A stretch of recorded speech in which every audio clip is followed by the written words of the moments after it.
We're over here in Big Coal Country, unfamiliar territory here to see Coach Plumley, but made the track over here to Sherman over here in Seth to take on the Sherman Tide.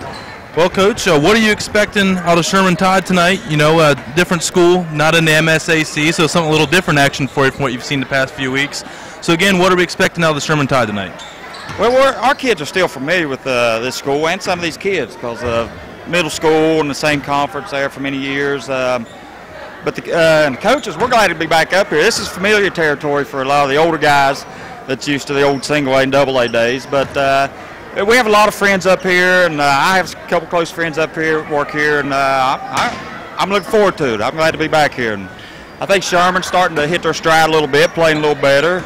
You know, they had a couple bumps there early on, but, you know, that's to be expected with the competition they were playing out of the gate and being inexperienced and having a lot of new fresh faces. But I know they've played a couple good ball games lately. Against Westside, good Westside team. They played pretty strong. Had a good outing against Clay County here. So it should be an interesting ball game. Well, I know sometimes Sherman's one of the teams that you really got to be careful you don't overlook. So how do you think your Lincoln County boys are tonight, preparedness-wise? And I heard you got Cody B back. Yeah, Cody Blankenship, he's back. He's been back the last 3 days of practice, and just in time. I mean, we're really starting to sorely miss him.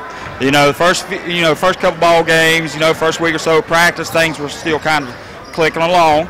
But then we started hitting a real stale point, and him being back's really juiced things up a little bit. He's excited to be here. He's excited to get back on the floor big time. I'm just hoping his adrenaline rush at the beginning of the ball game don't take him out of action for the rest of the game because his conditioning level's not real good right now. But he's glad to be back, and we're real glad to have him back. Well, Coach, we're always happy to have you here before the game, and thank you for your patience here with us tonight, and thank you for letting us interview you here beforehand, and hopefully we're talking to you or one of your players afterwards with our player of the game. Best luck to you tonight. Thanks a lot.